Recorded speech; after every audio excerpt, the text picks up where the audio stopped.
So we're with Jaiya, who has a company that promotes basically New World Sex Education. That's right. And we are at the OMX2014 conference. How's it going for you? It's amazing. I mean, everybody's just been incredible, and the response. People are hungry for sex information. They really want to be educated about sex, because the majority of us, I asked the question last night when I was speaking, how many of you had sex education? Didn't have sex education? Every single person raised their hand. Really? No one had any sex education. It was amazing. Well, before I come back to that, tell my viewers what New World Sex Education is about. Sure. So I created the company in 2007, and my mission really is to help educate men, women, and couples more about their sexuality so that they can unleash lasting passion, have deeper connection, more fulfilling connection, and erotic ecstasy. How do you do that? I mean, how do you have erotic ecstasy? Yes. Well, that's a big question.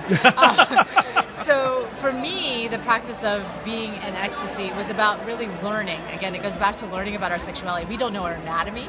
You know, most people don't know that. I ask this in my workshops. How many people know the clitoris actually has legs? They don't know, so we have to get clitoris. I didn't know that. Yeah. Legs? Legs. The clitoris has legs. It does. It has internal structures. Yeah. Fascinating. So just learning your own anatomy, knowing how your body works, knowing what pleases you, and then the majority of people have no idea what is possible. So it's this question of what is erotically possible is my personal mission. So I've come up with ways to get into different states of orgasm, different states of ecstasy. And how do we stay there? We use breath, we use sound. We have to get out of our heads and into our bodies. Most of us don't live in our body. We live like all up here. Right. And that was a big question I asked last night too, was how many of you have a hard time getting out of your head during sex and actually in your body? And again, like 80% of the room raised their hands. They're having a hard time doing that. Jaiya, why are we in this state of sexual, is it repression? It's sexual repression, it's sexual anemia, it's sexual anorexia, you know, there's all these different words for it. But I think that a lot of it stems from, we see sex as something bad and wrong, and there's a lot of shame about it. But again, it goes back to proper education. If we're properly educated about sexuality, what are the messages we get right now? The messages from the media are, oh, we should be having simultaneous orgasm. I must be broken. I must be wrong because I'm not having that. Oh, well, the magazine said that if I do this technique, she'll have screaming orgasms. Well, I must be bad in bed. Right. And I've seen whole performance anxiety thing, right? I've seen that part. Anyway, to be honest. Yeah. So we've got media, we've got culture, we've got our parents and what they tell. Because even though we didn't get sex education, our parents were teaching us sex is bad, sex is hidden, sex is maybe an affair on the side.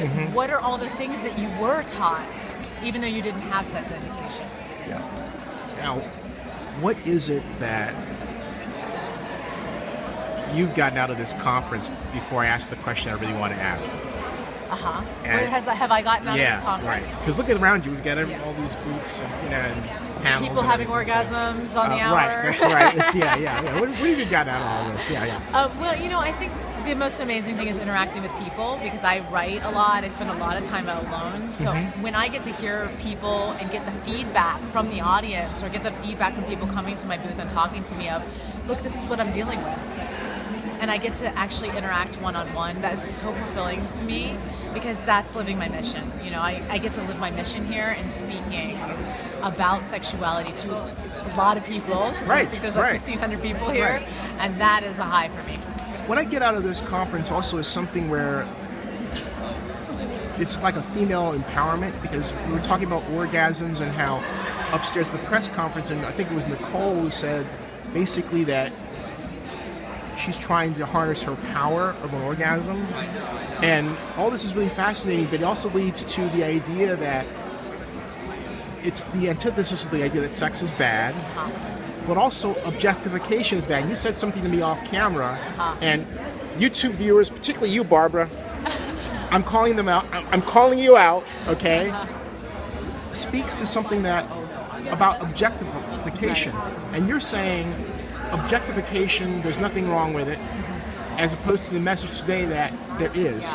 You know, it's really interesting. There's the lie about the nice guy. And I have to say, because as I said off camera, she's a really gorgeous lady. So it's like, so we're having this conversation, and it's like I'm doing everything I can to have a straight face. But the whole point is you're very welcome. And I come from a feminist mother. I mean, like I don't think feminism is a bad thing. So I just want to start by saying that. But there's a lie about the nice guy, and I have a lot of guys right now I'm working with who are having trouble because their mothers taught them, don't look at women a certain way, don't lust after them, don't want them, be a nice guy, you know, you don't do these things. And now I have all these women coming. Why was 50 Shades of Grey so popular? Yes. We want a little dark edge. We don't necessarily want it outside of the bedroom, but women want to be desired. We want to be taken. We want to be ravished. We want to be wanted. And part of that is about, and this is such a bad word, but the objectification. It's that, gosh, that's hot, and I want it, and I want to take it. And we actually are craving that. So, Jaiya, why did we get to a point today where it seems like the voices out there in media are telling us to shut down sexual ideas, to don't think a certain way, to don't look at this? What, you know, that even had somebody in the press conference basically say they had a negative orgasm idea, and what they presented, which I will not mention because I don't agree with it, I openly said was not exciting to me, and that was a woman that said it. Where, particularly in their 20s, what's going on that sex is this bad thing all of a sudden, or a guy desiring a woman is bad, or some woman said she wanted to demasculize guys? Not here. Oh. You know what I'm saying? It's like, I'm thinking, no, not me. It's like, you know what I mean? Please, no. Right, thank you. Yeah. What the hell is going on? Yeah, you know, it's really interesting. The whole, like, demasculating men and feminizing them, and then women are getting more masculine, and that's why we are having so much problem in the bedroom with passion. See, I like a woman with muscle. I mean, you have a great arm, by the way. It's like, let's see that. Yeah, see that? See that? But you're obviously, you know. Yes, so we need polarity in the bedroom. We need masculine, and we need feminine, and we need light energy, and we need dark edge, and we need submission, and we need dominance. That's what makes lasting hot passion. I have a couple I'm working with, and they came to me and they said, you know, our therapist just said, get used to being friends. This is what happens. There's embers. I'm like, what? Don't let your passion die. We need the polarity of men being men. Right. And part of men being men, and there's different core erotic blueprints, which I talked about last night, but part of men being men is them owning their own sexuality and their own desires. There's been so much focus on outside of their body, actually, of like, please the woman, be the pleaser, you know, they get trampled on, and then the women are like, well, I'm not attracted to him anymore. Well, the reason why you're not attracted to him anymore is because he lost his man. There's nothing hotter than like a man who owns his man. And I'm not talking about when you say own his man, what do you mean? Like, what is that, you know? Own his man means there's something hot about a man who is centered and grounded in his masculinity and holding a container of protection. Right. Do you know what I mean? Like, nobody's going to mess with my woman kind of type thing. I'm going to do that the whole thing. One thing. Okay, folks, there's going to be 2 parts to this. So on the click of this, go to part 2, okay? Hold on 1 second.